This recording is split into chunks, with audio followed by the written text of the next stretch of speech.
Ladies and gentlemen, welcome to a live episode of Flesh Wound Farce, where we review some of our other people's, your favorite comedy films. This right here is the voice of the world's first and only combination trivia host of professional wrestling comedy. You know what? I'm just going to say Ozzy v. Greg talk for a second. Greg, say hi. It's Greg Larson, world famous juggler. How you doing?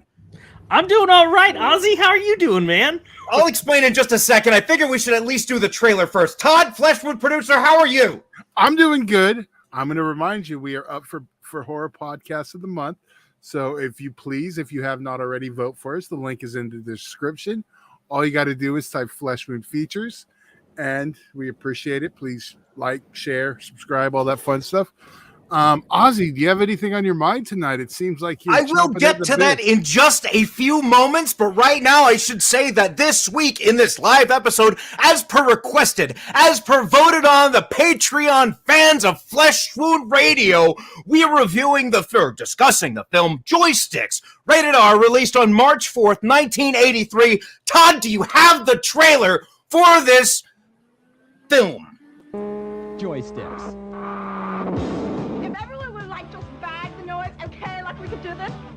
Everyone's doing it, but it's not vulgar. Kids play with their joysticks day in and day out, jerking back and forth. Oh. Everyone's doing it, but it's not violent. Like, where are we supposed to go? And everyone's doing it. A good clean. Arcade! You want to play Pac-Man? Eugene and Mommy? Baby, it's been so long.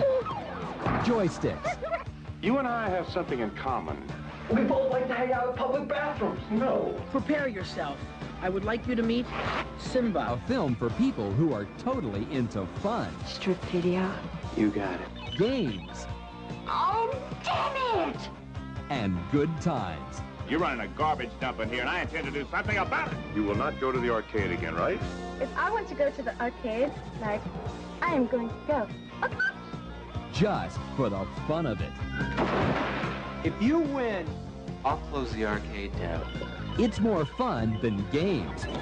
JOYSTICKS. I can't go on like this! Totally awesome video game! Yeah.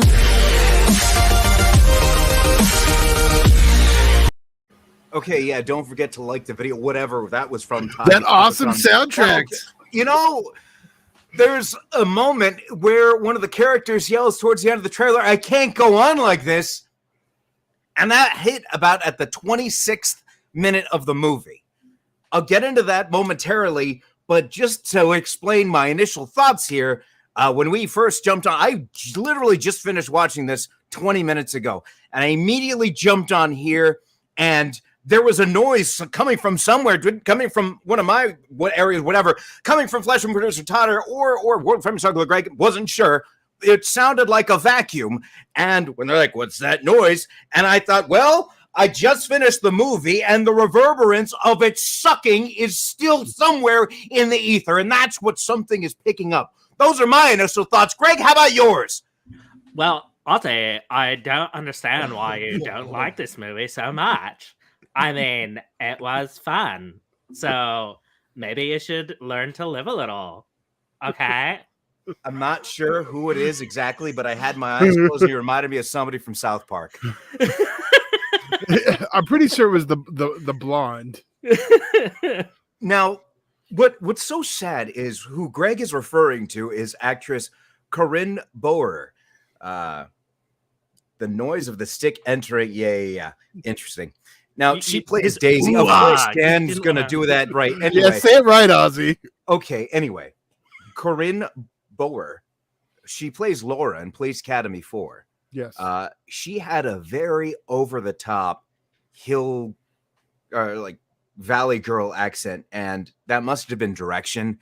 I'm sure in the audition they said, "Can you do this?" And she's like, "Sure." And she probably did a great generic Valley Girl accent, and the director was like, no, just more over the top. Speaking of director, I should give that the final other details. This is a runtime of an hour and 28 minutes, directed by Graydon and produced by Graydon Clark, written by Al Gomez, Mickey Epps, not to be confused with Mike Epps, and Curtis Birch, starring Joe Don Baker, Leaf Green, Jim Greenleaf, Scott McGinnis, and the aforementioned Corinne Bower. There is a name you left off. I don't care. Who did I leave off? Who did? No, go ahead, please. I'm sorry. That was initial, like, well, I'm sorry. I apologize. Jonathan Gryers as who played Idiot.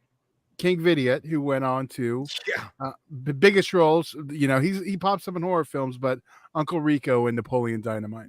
Right, which is much more entertaining than. It also has annoying accents, though. Not nearly as annoying.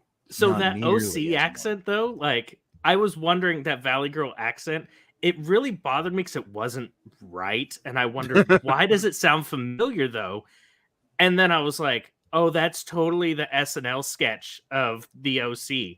And I was like, that's that really bad accent, And then sure enough, once I thought that, one of the guys was wearing an Angel's hat. And I was like, oh, that's perfect. And speaking of SNL, I just got a real quick shout out. I do apologize. Kate McKinnon, like, there's not much good about SNL, but she just left for the last show. Thank you for all she did. She was fantastic. So, sorry, back to a regularly scheduled. Sure.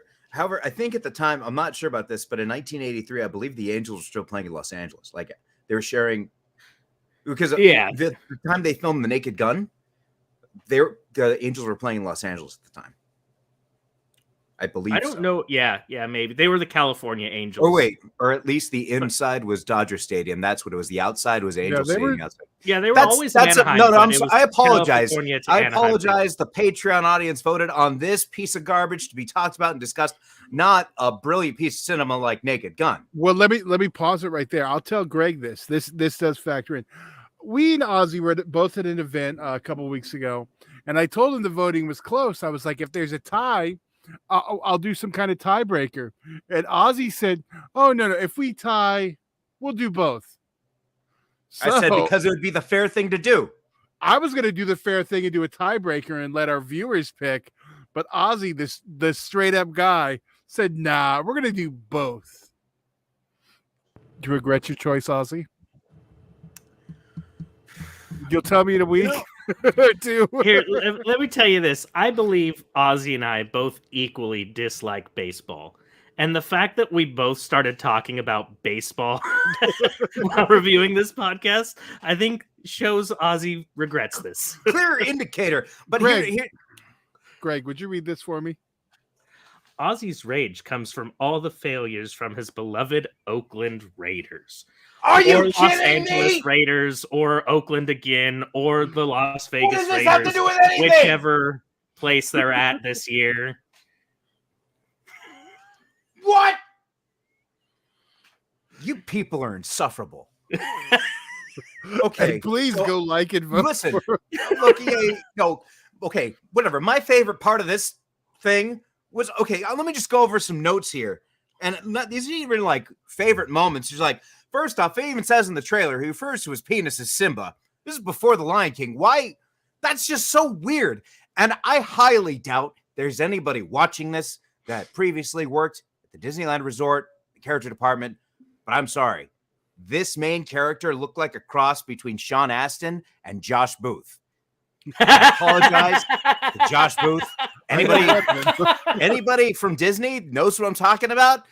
That is exactly who that character was and exactly who I thought. That's Sean Astin and Josh Booth. Anyway, don't know why I called his penis Simba. Very frustrating to hear that, like, half later on in the... I'm not going to get into that. That's even stupid.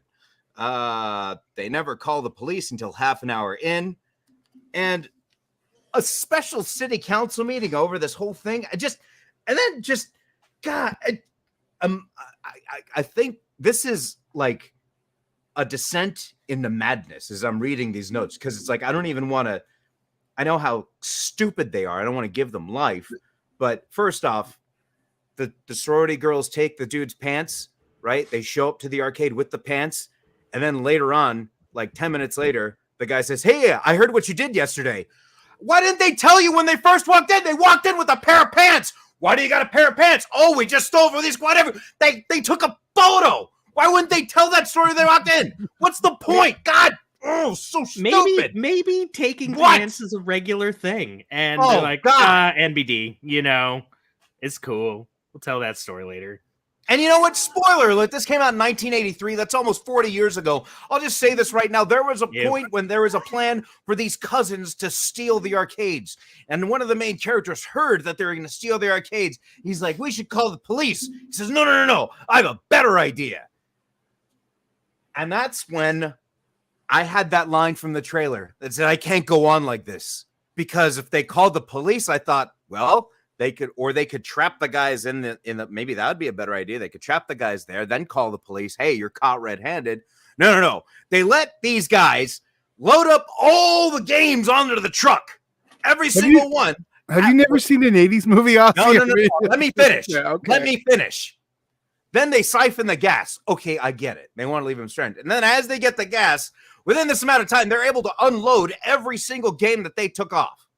And then, of course, they're in the back area, and these guys, when they come back with the truck, don't see all these games in this back area.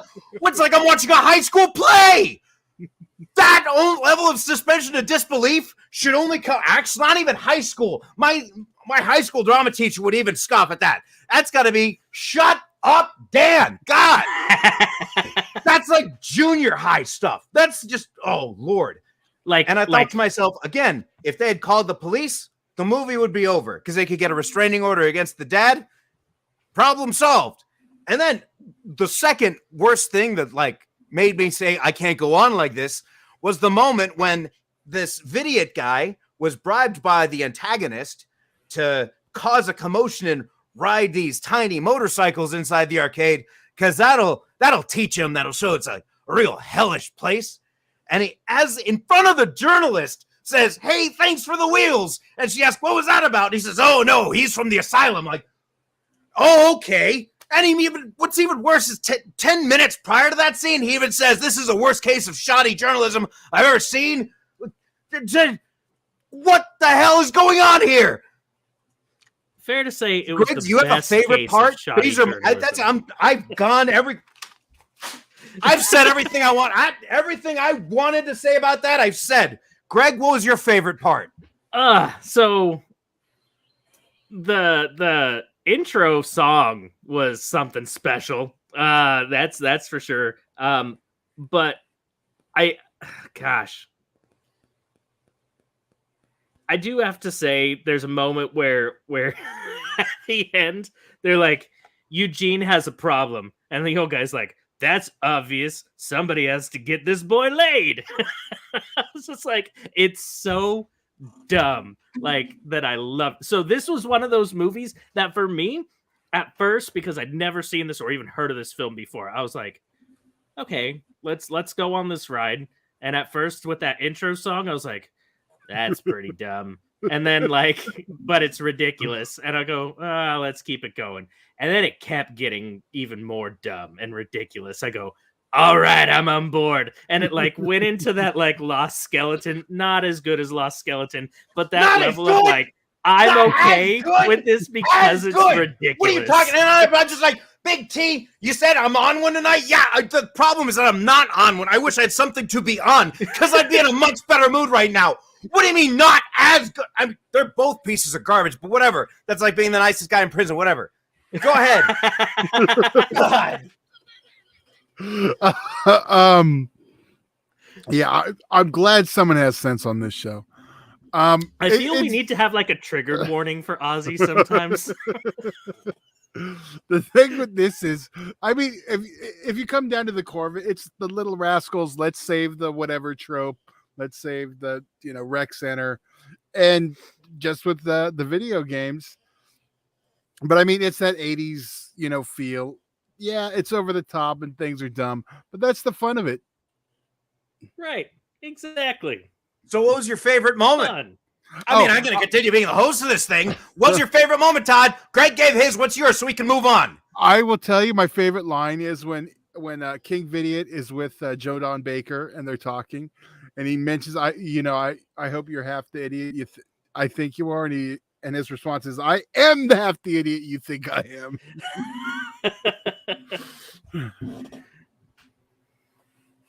You okay And there, by the Ozzy? way- Can I just point something else out? I mean, you guys went over your favorite ones. Something else I'd like to point out, something that reminded me of private school. Because something that really pissed me off about private school that I can remember. Yeah, okay, thanks. Now, it's when the girl was laid unconscious, and then it was the old dude that performed CPR, and then she woke up out of consciousness, and she was, like, into it.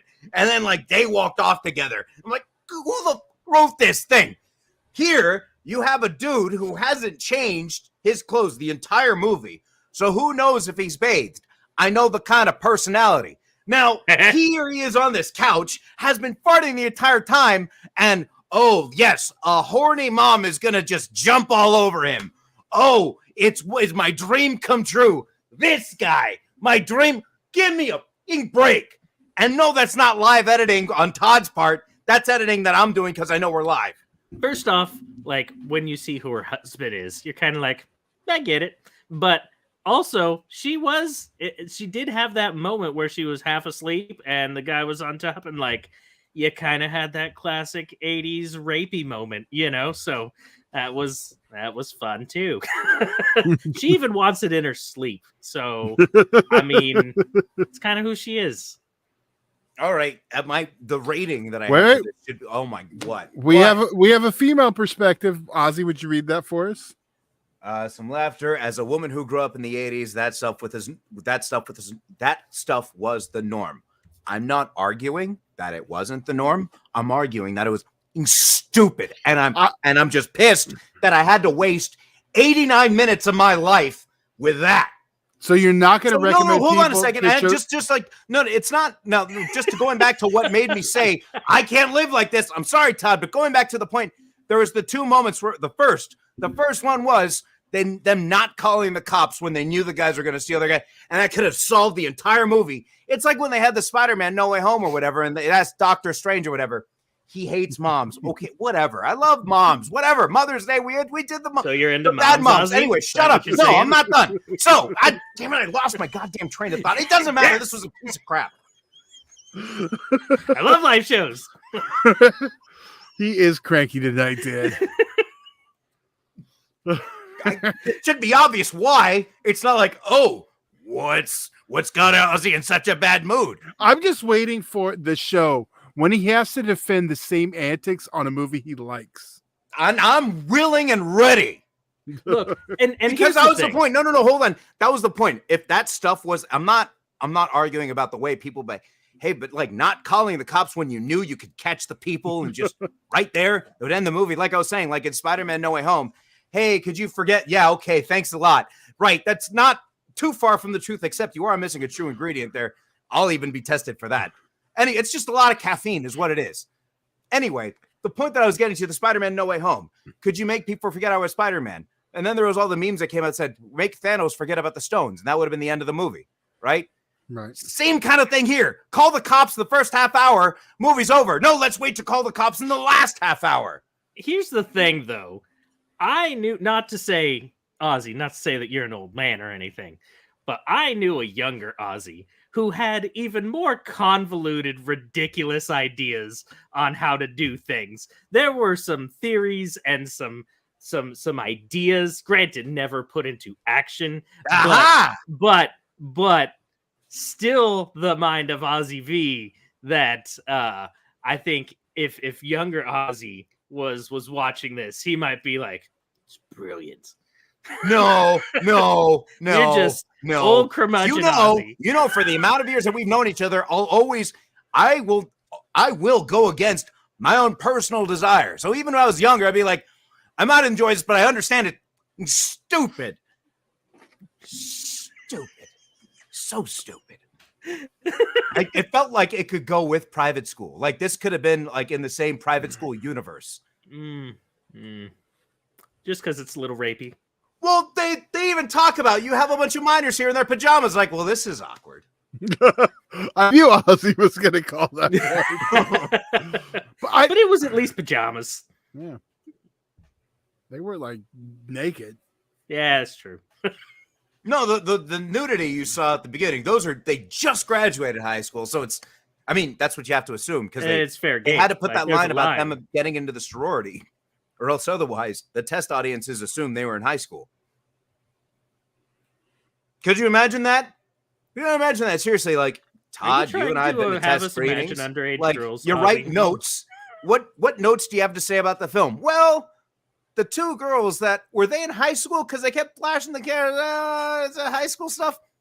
Greg even said during private schools, like if it's high school stuff that we're talking, I feel a little awkward. So somebody probably said, could you like add a line that says they were in college so that way people don't think that they're in high school? But they're made for like that. They're made for high school kids and that. So even if they weren't, like even if they're like college kids, they're still shooting for the younger crowd. Yeah, I don't know. Just because they're shooting for the younger crowd doesn't make it okay for the older crowd to watch that movie. With the premise of they're underage. Excuse me. And then this movie had more endings than Lord of the Rings. You thought it ended I thought it ended 3 separate times.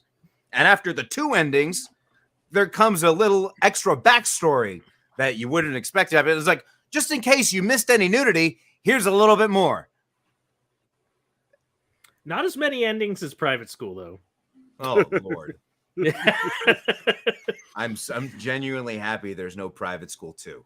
And you know, I'm glad, you know, as long as Ozzy can agree the wizard ripped off this movie's ending, we'll be good. So he's thinking about it. I don't believe that is the case. Well, because if that was the case, it would be Fred Savage's character who would win the tournament.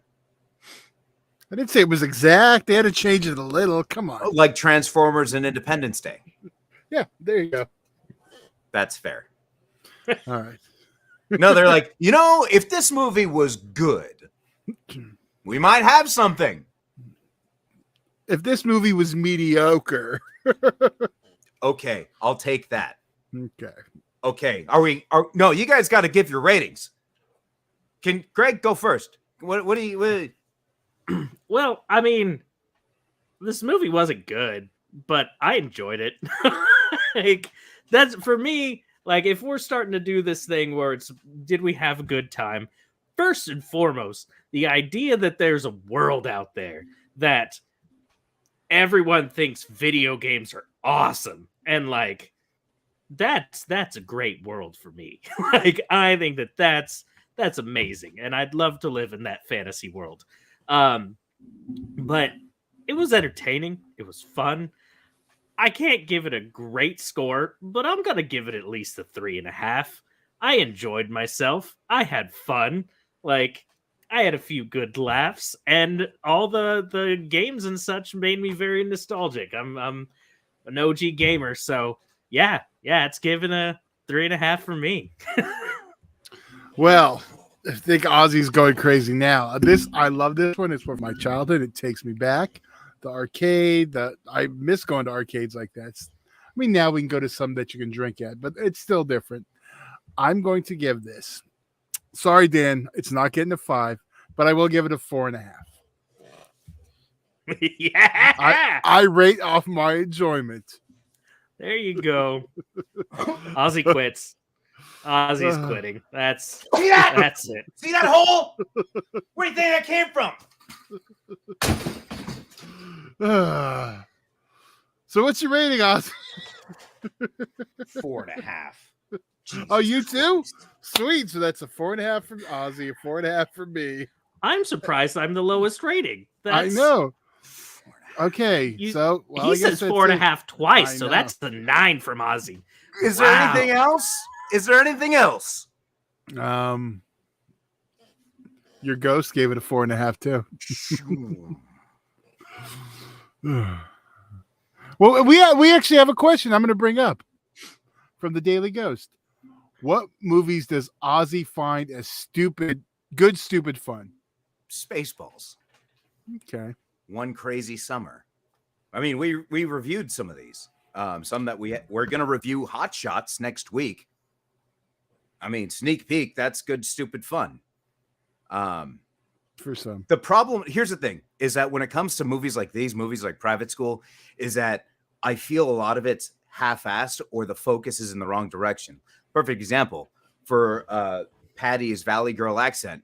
Could you just make it more over the top? Hey, stop focusing on the Valley Girl accent and maybe focus on some continuity over here. Maybe really give a reason as to why the kids can't call the police right away. Like, I didn't even mind when the grandfather comes back just in time, at the end of the movie, like, okay, yeah, that happens in comedies, whatever. But when there's just like kind of like half-assed and people aren't as funny and it's like, it just misses the mark. You know what I mean? Yeah. We haven't reviewed it yet. Tommy Boy, stupid fun, but Chris Farley was a talent. What he did, you had guys trying to be John Belushi, and not happening. Sorry does that? Well, is that a fair answer? I mean, that John Belushi, everything post Animal House, you have that. You meant this one. Sure. No, I understand. It's just a thing. I know, but it's like doesn't mean it's any less annoying. This is true. I grew up with. We haven't reviewed it yet, but I disliked Zombieland because it was the main character trying to be Michael Cera. Well, here's the question. He was talking more low budget fun movies. And I don't think Ozzy will really have a list on that because this is a low budget. I think that's one of the big things is like the low budget films, are definitely not going to necessarily be, as well written, so you kind of got to give it a little leeway in that sense, so trying to put Mel Brooks in a Spaceballs movie compared to this, like those are just like that's not fair. I'm trying to think I don't have any, because here's the thing, me growing up watching like comedies from the 80s all stemmed from whatever was on Cinemax and whatever they recorded on VHS. And this was a Cinemax staple too. And it just never made it on one of the tapes because it was rated R. It was probably at like 3 a.m. Right. That's probably another one that made it. You know what? I'm going to be honest. My the person who recorded these was a pervert, so chances are he probably had these in his secret stash. Because I do recall I caught a tape snuck in that was Bikini Car Wash. The Bikini Car Wash Company. That's a classic. The Bikini Car Wash Company. That was it. And I was like, I wonder why it's rated R. Well, you guys, we should request that for one of our upcoming shows. Oh, God.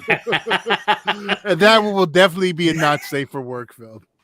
Ozzy, would you like a shoehorn to get that out of your mouth? To cap off the low budget argument, if it comes to any low budget film, I'll give anything a chance. To be completely honest, Greg, when you to hit on what you talked about, like, when to be in a universe where everybody loves video games, that sounds like a universe I'd want to be a part of. Like, oh, damn it. Listen, we'll have another voting soon. 2 weeks, we're going to have another live one with Hot Dog. Well, we already know. I already announced. Okay, fine, whatever. Hot Dog the movie. And you'll see this again. But yes. I'll give any movie a chance, low budget or not. It's like going back to Private School when it's the female that's always in the wrong. Jesus. That's so stupid. How is it any different exactly today? Do you not watch the news? It's topical now. Sure. But when Phoebe Cates literally did nothing wrong in that movie, you know what I mean? It's like that kind of stupidity takes me out of it. And when somebody just doesn't call the police at the beginning, like, we could totally catch these guys and lock them in the store.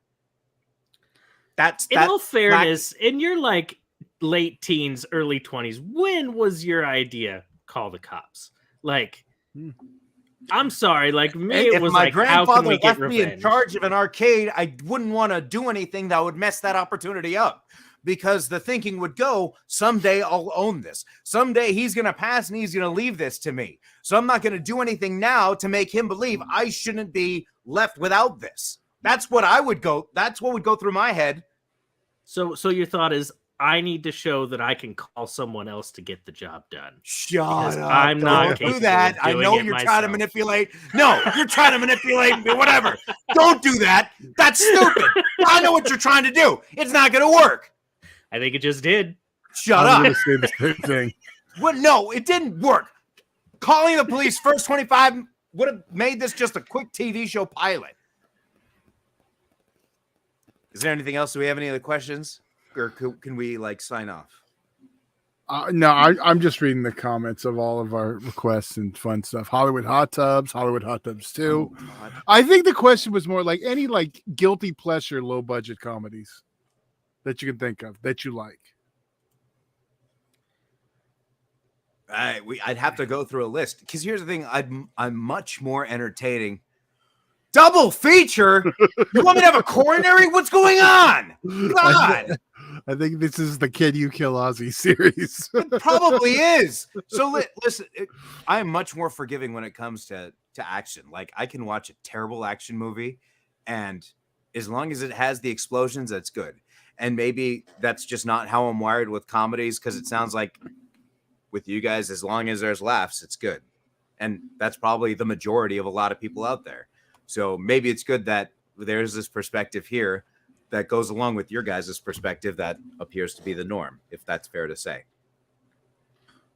I'm just adding next votes to the list. I think we should do like maybe July for like a 4th of July season of things.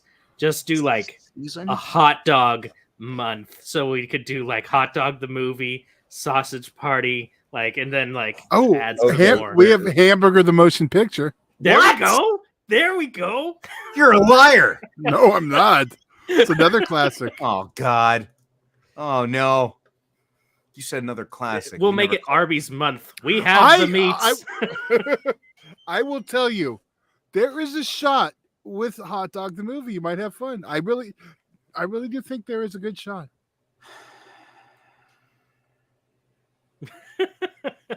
I'll give anything a shot. I mean, who knows? Maybe Hot Dog the movie is going to surprise me, but the fact that it's called Hot Dog the movie doesn't give me high hopes. Okay, because you know what hot dogging is, and it's a ski movie. Hot dogging. So there you go. Oh, Big T has a show idea. I think you guys need to start a new series where you watch every movie that Ozzy hates and force him to do a live stream panel reviewing it. There's a certain level of Patreon for that. Starts at $50. You'll have access to that, but we have to have a minimum of 10 subscribers for that. Didn't we say Lost Skeleton 2 would be one of those? Good Burger. We got another pitch Good for Burger for the food month. I will take that order. Fantastic. You guys got anything else? Are we good? You got to remind people to vote? Yeah. Todd, can anyone find this thing streaming anywhere? Oh, yeah. It's super easy to find. It's streaming on everything. You go watch it on Tubi now. Oh, it's on. Yeah. Everything's on Tubi. Oh, geez, these requests just keep coming. Oh, wait, no, that's that we're not reading the dad one. Daily Ghost. I want a separate review series that goes through all the drive-in and sex comedies of the late 70s and 80s. And I mean all. Hey. Well, at least we have plans for future episodes. So the all-in drive-in, let's do it. Bikini Drive-In is a very good film. You want to plug the social medias, Todd, before we leave? All right, real quick. If you have not voted us for the podcast of the month, it's in the link in the description. All you got to do is click the video in the description and type Flesh Wound Features in the comments of that video, and you help us win. I mean, Ozzy said if he wins, we're going to do that show, that series. Wait, what? I said what? I heard it, Ozzy. We will do it if we win. Oh, God. Okay, well, that's Flesh Wound producer Todd and world famous juggler Greg Larson. I'm Ozzy V. We'll see you next week for Hot Shots, and then 2 weeks from today, we'll have another live episode for Hot Dog the movie. Yes. All right. Have a good night.